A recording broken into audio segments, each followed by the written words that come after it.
بسم اللہ الرحمن الرحیم۔ السلام علیکم ورحمۃ اللہ وبرکاتہ۔ بدلتی ہوئی دنیا اور اسلامی فکر کتاب، جس کا ایپیسوڈ نمبر 22، جس کا عنوان تحریک اسلامی اور فکری چیلنج۔ ہماری تحریک کی نوعیت کچھ ایسی ہے کہ فکری سرمایہ ہمارا اہم ترین سرمایہ ہے، یعنی کہ کیپٹل ہے، اور ہمارے کام کی نوعیت بنیادی طور پر فکری و نظریاتی ہے۔ اس ملک میں ایک طویل عرصے تک ہمیں نظریاتی محاذ پر ایک لمبی فکری لڑائی لڑنی ہے۔ مولانا مودودی رحمۃ اللہ علیہ نے بالکل ابتدا میں یہ بات واضح کر دی تھی کہ اب اسلام اگر دنیا کا رہنما بن سکتا ہے تو اس کی بس یہی ایک صورت ہے کہ مسلمانوں میں ایسے مفکر اور محقق پیدا ہوں جو فکر و نظر اور تحقیق و اکتشاف کی قوت سے ان بنیادوں کو ڈھا دیں جن پر مغربی تہذیب کی عمارت قائم ہوئی ہے۔ قرآن کے بتائے ہوئے طریق فکر و نظر پر آثار کے مشاہدے اور حقائق کی جستجو سے ایک نئے نظام فلسفہ کی بنیاد رکھیں جو خالص اسلامی فکر کا نتیجہ ہو۔ اس طرح تحقیق و اکتشاف کا کام ہمارا اہم ترین کام قرار پاتا ہے، اور فکر و نظر کا محاذ ہمارا اہم ترین محاذ ہے۔ ایک فکری و نظریاتی تحریک کے لیے یہ کام خط زندگی یعنی کہ لائف لائن کی حیثیت رکھتا ہے۔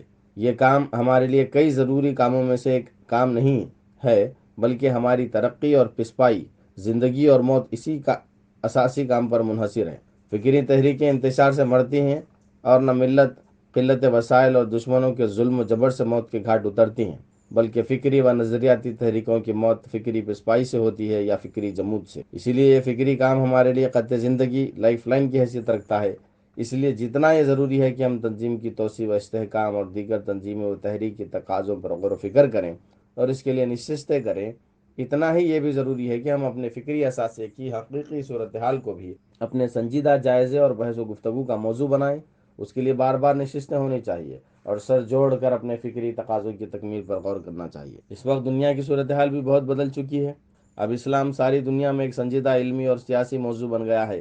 اہل اسلام کا یہ دعویٰ کہ اسلام مسائل انسانیت کا واحد حل ہے، اب کوئی ایسا دعویٰ بھی نہیں رہا ہے کہ جسے لوگ چند دیوانوں کی بڑھ کہہ کر نظر انداز کر سکیں۔ اب یہ دعویٰ دانشگاہوں سے لے کر عالمی سطح کے تحقیقی اداروں تک اور قانون سازی کے ایوانوں سے لے کر عالمی سطح کی سفارتی محفلوں تک ہر جگہ سنجیدہ مباحث کا موضوع بن گیا ہے۔ اب وہ دور نہیں ہے کہ جب مسلمان مفکرین کو پڑھنے والے اور ان سے متاثر ہونے والے راسخ العقیدہ اور عقیدت مند مسلمان ہی ہوا کرتے تھے۔ آپ پر نقد و جرح بھی کرتے تھے تو مسلمان علماء اور مسلمان مفکرین ہی کرتے تھے۔ دنیا ہمیں بس مسلمانوں کے ایک شدت پسند گروہ کی حیثیت سے دیکھتی تھی، اور واقعہ یہ ہے کہ ہم نے بھی معاشر علمی دنیا کو مخاطب کرنے اور اس کی آنکھوں میں آنکھیں ڈال کر اپنی بات کہنے کی جرات کم ہی کی۔ ہم مغرب پر اور اسلام مخالف خیالات پر تنقید ضرور کرتے تھے، لیکن اس تنقید کے مخاطب بھی مسلمان ہی ہوا کرتے تھے، اور مقصد بس یہ ہوتا تھا کہ مسلمانوں کی ایمان کی حفاظت کی جائے اور اسلام پر ان کی یقین و اعتماد کو بڑھایا جائے۔ اب منظرنامہ مختلف ہے۔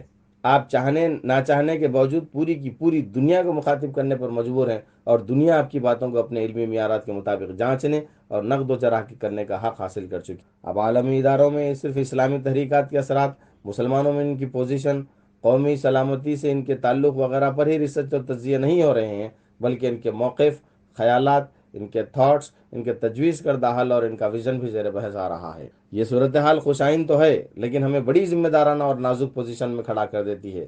تاریخ کے سیمینار ہال میں ہم 300 سال سے اپنی باری کے انتظار میں بیٹھے ہوئے تھے، اور اب کنوینر نے ہمارے نام کا اعلان کر دیا ہے، ہمیں بولنے کے لیے مدعو کر لیا ہے۔ اب ہمیں بولنا اور دنیا کو قائل کرنا ہے۔ لیکن سوال یہ ہے کہ کیا ہم بولنے کے لیے تیار ہیں؟ اس سیمینار میں جہاں فرانسس فوکویاما اور نوم چومسکی وغیرہ اپنا موقف لیے بیٹھے ہیں، کیا ہم اپنی بات پیش کر سکتے ہیں؟ ان معروضات کا مقصد اسی سوال کا جواب تلاش کرنا ہے۔ میں ذرا ماضی میں جانا چاہتا ہوں۔ جس جگہ یہ سیمینار منعقد ہو رہا ہے، یعنی ہوٹل انمول حیدرآباد، اس سے چند قدم کے فاصلے پر ایک تاریخ ساز جگہ واقع ہے، ایک چھوٹی سی مسجد جس کے کمروں میں کبھی ترجمان القرآن کا دفتر ہوا کرتا تھا۔ 70 برس پہلے ایک شخص نے یہاں بیٹھ کر پورے یقین و اعتماد کے ساتھ ساری علمی دنیا کو چیلنج کیا تھا۔ یاد کیجئے، مولانا مودودی رحمۃ اللہ علیہ کے زمانے میں بھی بڑے بڑے اکابر علماء و دانشور موجود تھے۔ ابوالکلام آزاد، سید سلیمان ندوی رحمۃ اللہ علیہ اور مولانا اشرف علی تھانوی رحمۃ اللہ علیہ، لیکن مولانا مودودی رحمۃ اللہ علیہ کا امتیاز یہ تھا کہ انہوں نے صرف مسلمانوں کو مخاطب نہیں بنایا، بلکہ اپنے عہد سے خطاب کیا، اپنے زمانے کی پوری علمی دنیا کو خطاب کیا۔ اس کے لیے انہوں نے روایتی طرز بیان اختیار نہیں کیا، بلکہ وہ لب و لہجہ اور وہ زبان استعمال کی جو معاصر علمی دنیا کی زبان تھی۔ فقہ و کلام کے ان مسائل تک خود کو محدود نہیں رکھا جن پر مسلمانوں کی محفلوں میں بحثیں ہوا کرتی تھی، بلکہ ان موضوعات کو چھیڑا جن پر معاصر دنیا مکالمہ کرنا چاہتی تھی۔ آج ہم اسی تحریک کا حصہ ہیں۔ تاریخ کے ایک نازک موڑ پر اس عظیم تحریک کے ورثے کی امانت ہمارے حوالے کی گئی ہے، لیکن صورتحال یہ ہے کہ دنیا بھر میں تحریک کی فکر ایسا محسوس ہوتا ہے کہ ٹھہر سی گئی ہے۔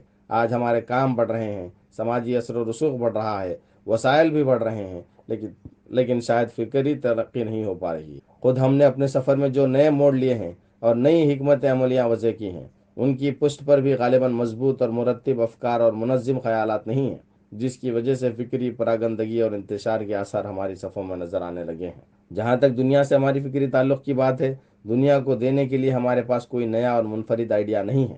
ان درخشاں افکار، بریلینٹ آئیڈیاز کی بلا شبہ آج بھی اہمیت ہے جو ہمارے اولین مفکرین ہمیں دیے گئے ہیں، اور ہم انہی آئیڈیاز کے سہارے آج بھی اپنی فکری لڑائی لڑ رہے ہیں۔ لیکن لہجہ بہ لہجہ بدلتی ہوئی اس دنیا میں افکار و خیالات اور نقشہ ہائے کار کا یہ مختصر اور قدیم سرمایہ کسی صورت کافی نہیں ہے۔ دنیا ہماتن گوش ہے کہ ہم بولیں، اور ہم حیران ہیں کہ بولیں تو کیا بولیں۔ یہ کوئی معمولی مسئلہ نہیں ہے، یہ بہت سی الجھنوں کی جڑ اور بہت سے مسائل کی ماں ہے۔ اگر ہم ایک فکری تحریک کی حیثیت سے زندہ رہنا چاہتے ہیں، اور یقیناً زندہ رہنا چاہتے ہیں، تو اس مسئلے کو بھرپور اہمیت دینا ہوگی اور اس کے حل کے لیے اپنی قوتوں اور وسائل کا ایک قابل لحاظ حصہ صرف کرنا ہوگا۔ فکری کام کی جب بھی بات ہوتی ہے تو ہم کچھ موضوعات تجویز کر دیتے ہیں، کچھ ترجمے، کچھ جمع و ترتیب اور کچھ صحافتی قسم کے مقالے پیش کر دیتے ہیں۔ یہ کام دنیا کے ہر ادارے میں چل رہے ہیں، ہر مدرسے میں یہ کام ہو رہا ہے۔ اگر ایک فکری تحریک بھی اسی کام پر اکتفا کر لے تو اس کا جواز باقی نہیں رہتا۔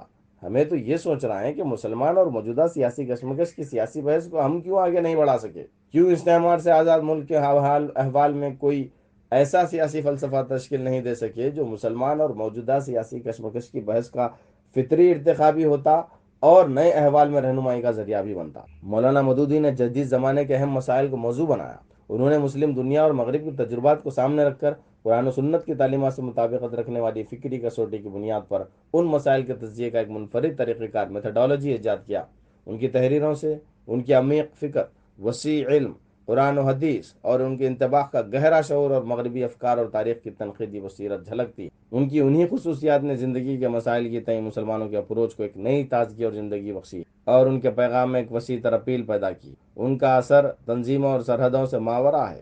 ان کی حیثیت دنیا بھر کے مسلمانوں کی فکری باپ کسی ہے، اور ایک مفکر اور مصنف کی حیثیت سے بلا شبہ وہ ہمارے عہد کے سب سے زیادہ پڑھے جانے والے جلیل القدر مسلمان رہنما ہیں۔ آخر کیا وجہ ہے کہ عصر حاضر کو مخاطب کرنے کا یہ حوصلہ اور سلیقہ مولانا مودودی کے بعد جاری نہیں رہ سکا؟ معیار کی بات تو چھوڑیے کہ مولانا مودودی جیسے مصنفین روز روز نہیں پیدا ہوتے، لیکن ہم اس اسلوب، زبان اور طرز کو بھی جاری نہیں رکھ سکے جو جدید علمی دنیا سمجھتی ہے، اور اکثر ہم نے علماء کا وہ روایتی طرز بیان اختیار کیا ہے جو صرف دیندار مسلمان سمجھ سکتے ہیں۔ یہی وجہ ہے کہ ہماری کتابوں پر دنیا کے علمی حلقوں نے دھیان دینا چھوڑ دیا۔ تحریکی حلقوں میں غالباً صرف معاشیات میں نجات اللہ صدیقی صاحب کی تخلیقات نے دنیا کو متوجہ کیا ہے، اور پاکستان میں محدود پیمانے پر خرم مراد مرحوم اور خورشید احمد صاحب کی باتیں کسی درجے میں عالمی یونیورسٹیوں اور دانشگاہوں کو متوجہ کر سکی۔ آخر کیا وجہ ہے کہ ہماری بقیہ کتابیں صرف مسلمان اور اکثر کتابیں صرف تحریکی حلقے ہی پڑھتے ہیں؟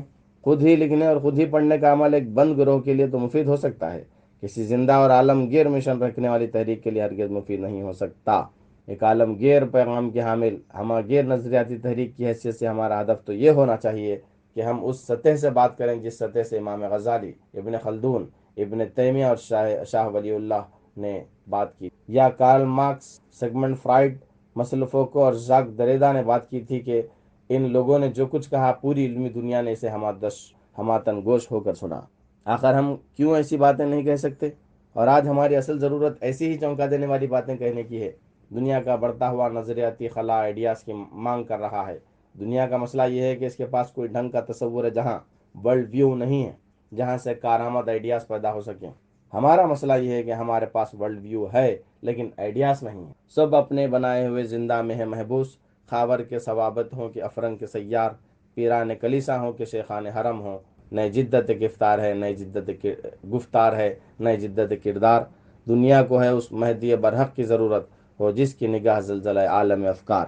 ہماری ضرورت کسی لپا پوتی یا سطحی کام سے پوری ہونے والی نہیں، ہمیں اس کام کی ضرورت ہے جو زلزلہ افکار پیدا کر دے۔ شاید بات بہت بڑی ہوگی، بے شک آج ہمارے پاس ایسی صلاحیت نہیں ہے کہ ہم اس سطح کا کام کر سکیں، لیکن اس کام کا ہم خواب تو دیکھ سکتے ہیں، اس خواب کو اپنی اگلی نسلوں کو منتقل تو کر سکتے ہیں، اور اس خواب کو حقیقت کا روپ دینے کی تیاری تو کر سکتے ہیں۔